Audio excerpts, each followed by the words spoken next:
Olá, bem-vindos ao Minuto CGRH. Hoje eu recebo o Dr. Tomás Navarro Rodrigues, que é médico perito. Dr. Tomás, obrigado pela presença. Hoje nós vamos conversar e esclarecer algumas dúvidas sobre o perito médico. Qual é a formação e a atuação desse profissional? Dr. Tomás, qual é a formação de um médico perito?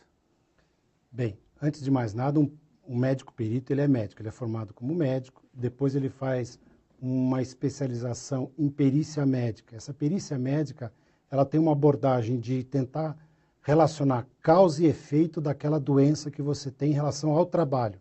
Então ele tem uma boa formação em medicina do trabalho e também uma boa formação médica para dizer se este periciando, se esta pessoa está apta ou não para exercer a sua atividade no trabalho que ele está designado. Então, o perito, o médico perito, quando se forma em perícia, ele está habilitado a fazer qualquer tipo de perícia. Sem sombra de dúvida. Ele, independente da sua especialidade, ele pode fazer perícia de qualquer outra, porque ele tem que tentar achar essa correlação causa e efeito em por que esse periciando, por que este paciente está afastado. E se ele está melhor ou não para exercer sua atividade no trabalho, para exercer sua atividade na função que ele está classificado no seu trabalho, e não em termos de outras atividades. Lá no CGRH, Dr. Tomás, a gente recebe muitos contatos de servidores com esse tipo de questionamento, com esse tipo de dúvida.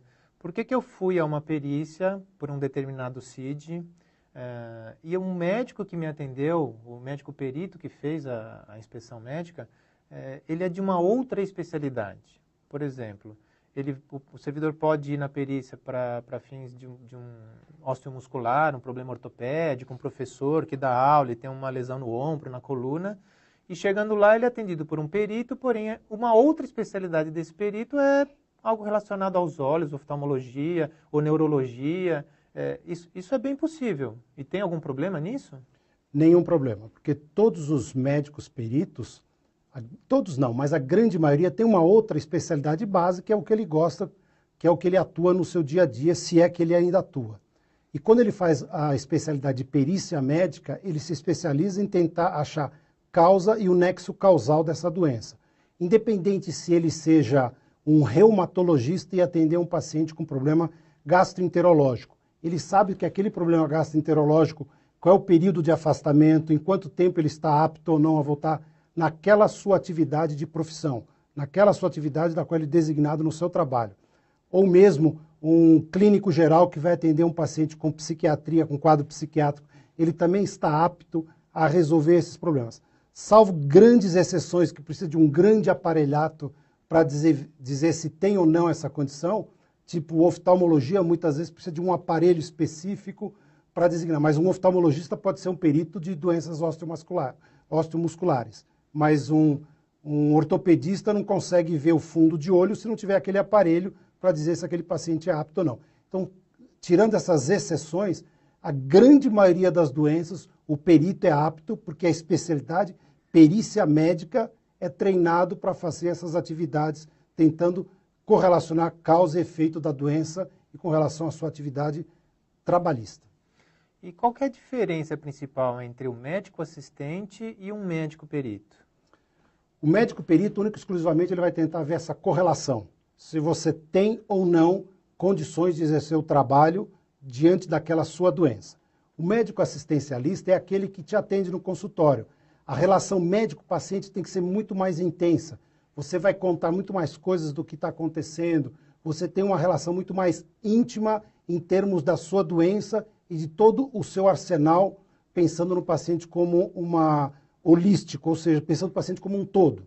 O perito não. Ele basicamente quer ver se aquela doença ou aquela lesão pode estar apto ou não para exercer aquele trabalho naquela formação na qual ele foi contratado. Então, essa é a diferença.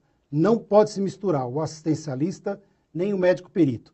Tanto isto é verdade, que se o médico perito é assistencialista de uma pessoa que vem fazer perícia, ele não pode fazer a perícia desse periciando, porque ele mistura assistencial com perícia. Tem que ser diferente o médico perito se ele for avaliado por um paciente dele, tem que ser um outro perito e não ele mesmo. Doutor Tomás, quer dizer que, se por um exemplo, eu sou o seu paciente, o senhor é meu médico assistente, Estou tratando de um problema, por exemplo, de estômago com o senhor. Quer dizer que, se por um acaso eu tiver que marcar uma perícia por qualquer motivo, o senhor não pode ser o meu médico perito, aquele que vai fazer a minha perícia médica, porque o senhor já é o meu médico assistente, é com quem eu costumo tratar. É isso, perfeito, é assim? É assim mesmo. Quando você é médico perito, você não pode pegar os seus pacientes assistenciais. O que pode acontecer é o médico perito, algumas vezes, tentar entrar em contato com o médico assistencial daquele periciando para tirar uma dúvida ou alguma coisa inerente àquele quadro pericial dele, se está apto ou não para exercer sua atividade trabalhista. Mas o médico assistencialista não pode ser o mesmo médico perito. Acho que é importante ressaltar, doutor Tomás, que o médico perito, ele não nega a existência de uma possível doença, um possível problema, não nega a necessidade do tratamento dessa possível doença, mas não é esse o foco da investigação da perícia médica. É apenas saber se o servidor tem ou não condições de exercer a sua capacidade elaborativa, dentro daquela função de ingresso. Então, ele não nega a existência da doença ou a possibilidade, ou a necessidade do tratamento, mas ele verifica apenas, faz uma investigação da possibilidade dele exercer ou não a sua atividade laboral. Seria isso?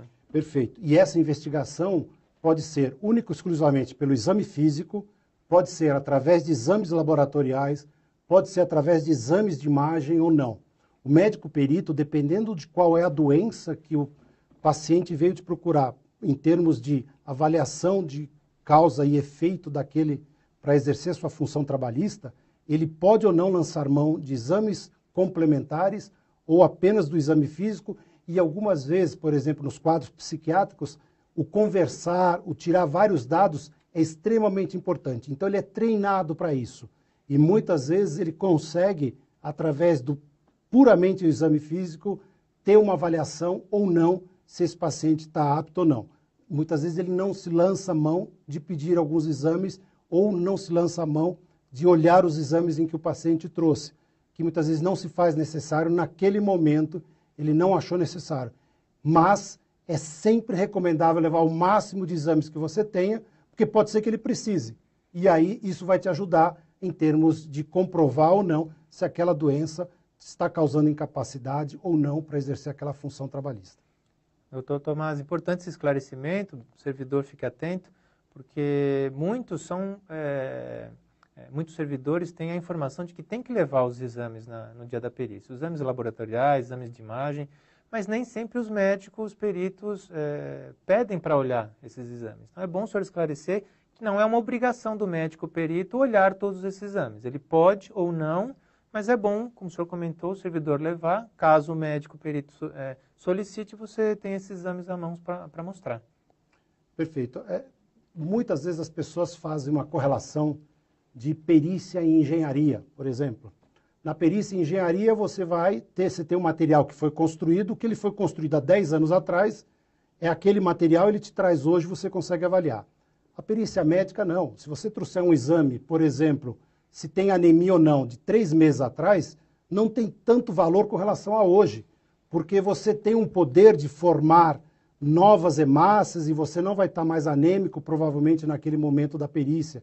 Então, tem dados ou exames que são feitos em outra época que não justifica, naquele momento da perícia, se você está apto ou não para exercer aquela função trabalhista. Então, pode ou não auxiliar, dependendo do tipo de exame. Doutor Tomás, existe um tempo mínimo para a realização dessa perícia? Do momento da investigação, o servidor vai a uma perícia médica e quando ele passa pela perícia, essa investigação, o tempo dessa perícia, existe um tempo mínimo? De atendimento na perícia? Não existe um tempo mínimo. Muitas vezes, você apenas com alguns minutos, você consegue já identificar que ele não está apto para exercer aquela função. Algumas vezes você precisa de um bom tempo de treinamento em termos de saber exatamente qual é o tipo de patologia, o quanto aquela patologia está interferindo naquela função trabalhista. Algumas vezes você precisa até visitar o local de trabalho, que não, muitas vezes na Secretaria de Educação isso não é importante, mas quem trabalha em fábricas, que precisa ter contato com a medicina do trabalho para saber o local onde ele trabalha, a periculosidade daquele local onde ele trabalha, se justifica aquilo ou não, se ele vai voltar. Enfim, há uma mescla, muitas vezes, de medicina do trabalho com a perícia, para você poder dar um laudo mais fidedigno. Agora, o tempo de perícia pode ser relativamente rápido, como pode ser um pouco mais demorado do que o habitual. Mas não existe um tempo mínimo nem um tempo máximo de avaliação. Às vezes existe uma discordância no atestado médico entre os dias sugeridos de afastamento pelo médico assistente e aquele depois que pode ou não ser concedido pelo médico perito.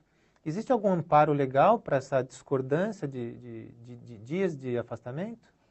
Sim, existe amparo legal e eu acho que é importante que a gente chame atenção, que nem eu volto a dizer, o ser humano é uma máquina em constante modificação, é diferente de uma máquina eletrônica.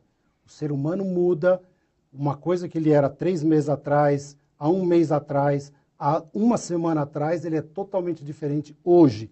Então, o atestado feito por um assistencialista, que é aquele médico que você tem contato direto, que vive o seu problema, não necessariamente é o mesmo período de afastamento do médico perito. O médico perito vai ver a sua causa e efeito daquela doença.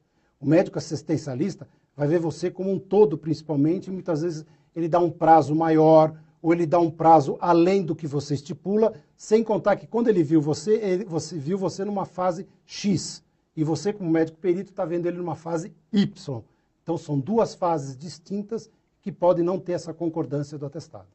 Então, os dias que constam no atestado médico é apenas uma sugestão, uma indicação do médico assistente, mas o que conta mesmo é a avaliação pericial e é o que o perito pode ou não conceder no momento da perícia. Sem sombra de dúvida. Se você chegou aí para o médico perito, a perícia médica é que vai dar a avaliação final. O que esteve ou não do médico assistente. Ah, mas o meu médico assistente é um professor, doutor. Não importa. O que vai é o médico perito dar a definição. Ah, mas ele é o melhor do Brasil naquela área. Não importa. É o médico perito que vai dar aquela definição naquele momento. Porque aquele professor, o melhor do Brasil naquela área, fez uma avaliação antes de você e tinha uma outra abordagem e agora é uma abordagem de perito. E a abordagem do assistencialista é totalmente diferente. Ele não é treinado para saber essa causa e efeito em relação ao seu trabalho. Ainda falando de atestado médico, é muito comum também, a gente recebe vários questionamentos, vários contatos para orientação, que tem muitos atestados médicos que não vem constando o número de dias de afastamento, não vem essa sugestão, essa indicação do médico assistente. Ou às vezes vem escrito, solicita um afastamento por tempo indeterminado. Existe amparo legal para se aceitar ou não um atestado dessa forma? Existem os amparos legais em termos de atestado. É que vai depender muito de cada tipo de patologia. Mas o fato do atestado, ele tem que vir designado no termos de tempo e tem que vir, hoje em dia, você tem que pedir uma autorização para o paciente em termos se põe ou não o CID, para saber qual é o diagnóstico. Como você trabalha no Estado, algumas obrigatoriedades inerentes a você ser funcionário de um Estado, você tem que ter algumas obrigatoriedades seguidas ao Estado. Na prática diária, em outras áreas privadas, fora do Estado, muitas vezes você tem que pedir permissão para o paciente para colocar o CID ou não, para você levar isso para o médico perito. Então, como você é funcionário do Estado, você tem que seguir as regras do que o Estado exige. E o Estado exige isso, por isso que você é funcionário. Então, há essas normas que você tem que seguir e não tem que aceitar essas obrigatoriedades que vêm de fora.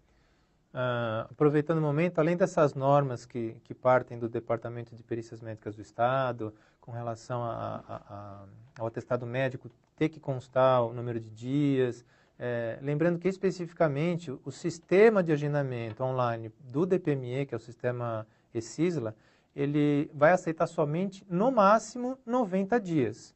Então, além de constar o número de dias no atestado como sugestão do seu médico assistente, é importante lembrar, conversar com o seu médico assistente, que o sistema online para agendamento não aceita mais do que 90 dias. Então, tem que conter um número de dias e, no máximo, 90 dias na hora de digitar para preencher o formulário no sistema eCisla. Doutor Tomás, e durante a perícia, no momento da perícia, se por um acaso o periciando passar mal, tiver algum problema, precisar ser socorrido, ou algum acompanhante dele que possa estar na sala de espera, fora da sala, aguardando. Se alguma dessas pessoas tiver algum problema, tiver que ser socorrida, o médico perito pode prestar esse socorro? Então, vejam só, como eu disse anteriormente, se esse periciando começou a ter um problema, você vai atendê-lo como médico, porque todos os peritos são médicos.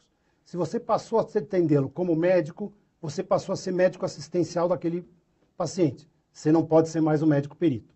Associado ao fato de que você começou a atender este paciente, você tem que levá-lo ele até um local de maior assistência. Se você não estiver num hospital ou numa clínica com muita estrutura, você vai ter que esperar remoção, você vai ter que parar todo o atendimento da sua perícia, você vai ter que parar, atender esse paciente, chamar a ambulância e passar a levá-lo a um local adequadamente. Por isso que o médico perito, quando ele está ali, ele é médico perito, ele pode não atender esses casos de emergência, seja de parente ou de periciano. E é chamado uma outra entidade que venha atendê-lo como sendo médico assistencial, porque ele não está ali com a função de médico assistencialista, ele está com a função de médico perito. A partir do momento que ele larga essa função de médico perito e vai atender isso, ele passa a não ser mais um médico perito. E com isso ele tem que cancelar todos os seus atendimentos e passar a ser assistencial daquele periciando, e este periciando vai ter que trocar o médico perito, que não pode ser mais ele, terá que ser um outro. Dr. Tomás, agradeço a sua presença, os esclarecimentos. Muito obrigado e até uma próxima, se Deus quiser. A gente se encontra num próximo minuto. Tchau.